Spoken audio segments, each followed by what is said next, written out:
And now, Chapter 11 of The Time Machine by H.G. Wells.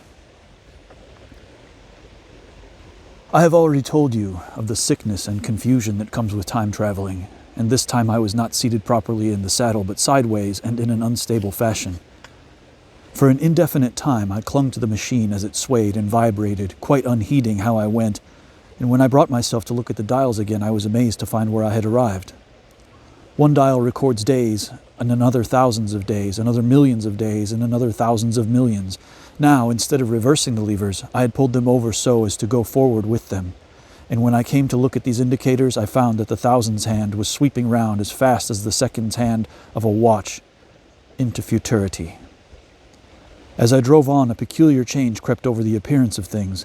The palpitating grayness grew darker. Then, though I was still traveling with prodigious velocity, the blinking succession of day and night, which was usually indicative of a slower pace, returned, and grew more and more marked.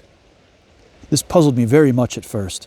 The alternations of night and day grew slower, and so did the passage of the sun across the sky until they seemed to stretch through centuries. At last, a steady twilight brooded over the earth, a twilight only broken now and then when a comet glared across the darkling sky. The band of light that had indicated the sun had long since disappeared, for the sun had ceased to set. It simply rose and fell in the west and grew ever broader and more red. All trace of the moon had vanished. The circling of the stars, growing slower and slower, had given place to creeping points of light. At last, some time before I stopped, the sun, red and very large, halted motionless upon the horizon, a vast dome glowing with a dull heat, and now and then suffering a momentary extinction. At one time it had for a little while glowed more brilliantly again, but it speedily reverted to its sullen red heat. I perceived by this slowing down of its rising and setting that the work of the tidal drag was done. The earth had come to rest with one face to the sun, even as in our own time the moon faces the earth. Very cautiously, for I remembered my former headlong fall, I began to reverse my motion. Slower and slower went the circling hands until the thousands one seemed motionless, and the daily one was no longer a mere mist upon its scale. Still slower until the dim outlines of a desolate beach grew visible. I stopped very gently and sat upon the time machine looking round. The sky was no longer blue. Northeastward it was an inky black, and out of the blackness shone brightly and steadily the pale white stars. Overhead it was a deep Indian red and starless, and southeastward it grew brighter to a glowing scarlet where, cut by the horizon, lay the huge hull of the red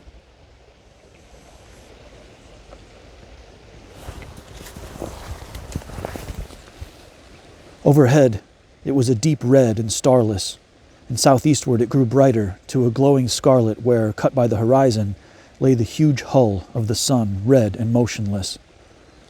The rocks about me were of a harsh reddish color, and all the trace of life that I could see at first was the intensely green vegetation that covered every projecting point on their southeastern face.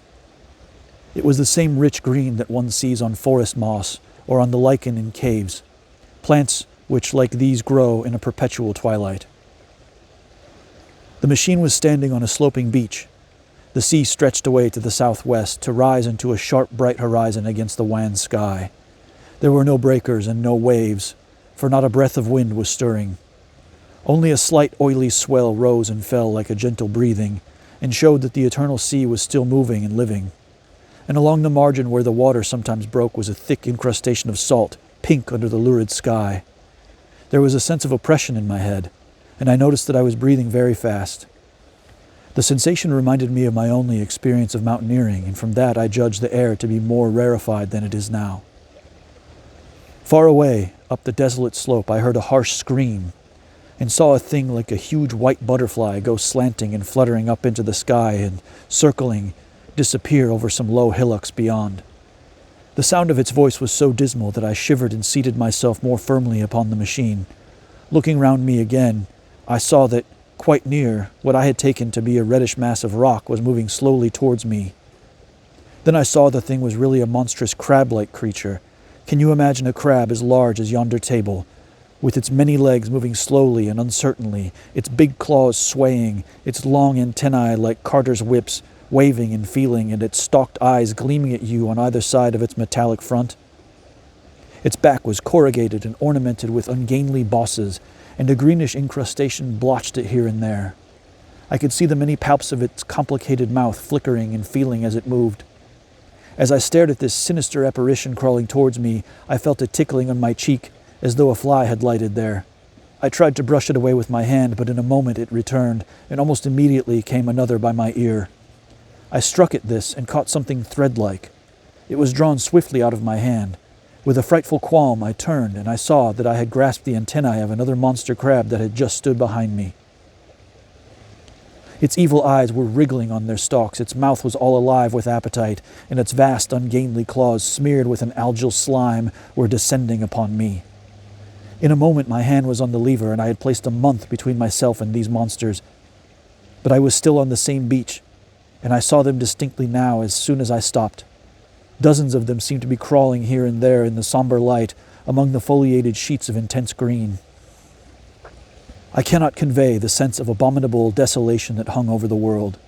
The red eastern sky, the northward blackness, the salt Dead Sea, the stony beach crawling with these foul, slow-stirring monsters, the uniform, poisonous-looking green of the lichenous plants, the thin air that hurts one's lungs, all contributed to an appalling effect. I moved on 100 years, and there was the same red sun, a little larger, a little duller, the same dying sea, the same chill air, and the same crowd of earthy crustacea creeping in and out among the green weed and the red rocks. And in the westward sky I saw a curved pale line like a vast new moon. So I traveled, stopping ever and again in great strides of 1,000 years or more, drawn on by the mystery of the earth's fate, watching with a strange fascination the sun grow larger and duller in the westward sky, and the life of the old earth ebb away. At last, more than 30 million years hence, the huge red-hot dome of the sun had come to obscure nearly a 10th part of the darkling heavens. Then I stopped once more, for the crawling multitude of crabs had disappeared, and the red beach, save for its livid green liverworts and lichens, seemed lifeless. And now it was flecked with white. A bitter cold assailed me. Rare white flakes ever and again came eddying down. To the northeastward, the glare of snow lay under the starlight of the sable sky, and I could see an undulating crest of hillocks pinkish white.